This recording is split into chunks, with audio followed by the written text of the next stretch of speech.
What is regarding the current situation, challenges, hurdles? Where do you think we are heading? Well, so I'm going to quote another one of my blockchain heroes. This is a guy called Nitin Gaur, who is a research director in IBM Blockchain Labs.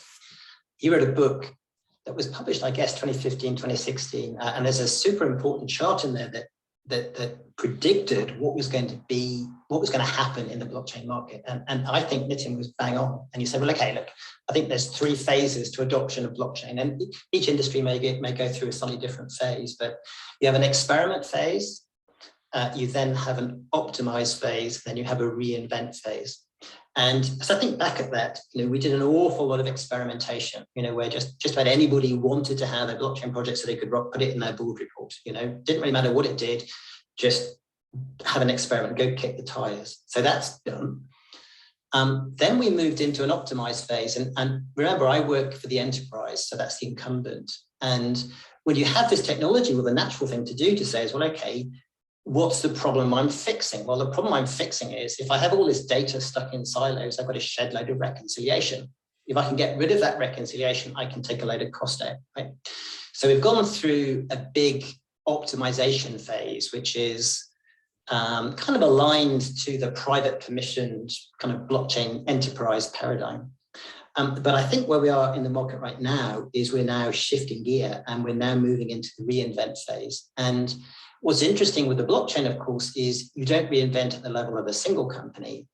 You reinvent, first of all, at the level of an ecosystem, a network, but that's going to grow into a market and then potentially grow into an entire industry. And as we start reinventing, we're changing that power equation, and the power is going to the data owner, the sovereign individual. So if you take an industry like health, then suddenly you start saying, well, the digital native, this under 42-year-old patient, and I have to say I'm in my 50s and I had exactly the same thinking as just simply will not tolerate the as is. I need to be in control of what's happening. So we're moving into a much more reinventing phase, and that data that the patient has is phenomenally valuable. It can be monetized. It's really helpful for developing precision medicine, mass customization of medicine, driving innovation in the value chain, and driving. You think nothing would stand in his way to monetize its information and data? So if you talk about healthcare, then this is about the most regulated industry on earth, and I can certainly remember we've tried to do EHR records and failed dismally. So compliance is absolutely the issue. But I think what's interesting is you start to say, well, hang on here. If I own my data and if I give permission, then why do I need GDPR? It's my damn data. I may have an autonomous agent that is handling this interaction with me.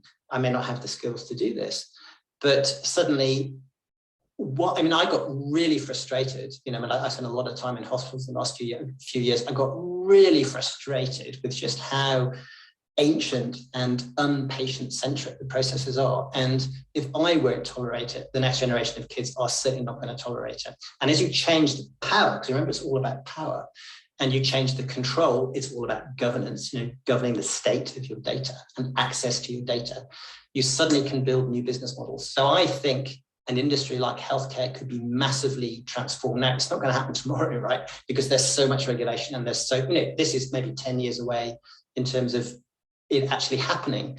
But you're saying the regulation is the answer and the problem as well at the same time? You said it have to be compliant. Yeah, so I'm coming from the enterprise space, so we have to be, this is why we have private blockchain, because you need to be compliant, right? So we have no choice, we have to be compliant. But if we're playing with strategies, we can kind of push the equation a little bit. And I think something that Vitalik Buterin said a few weeks ago, again, was super interesting when he talked about zones of sovereignty. And I thought that's bang on the money here.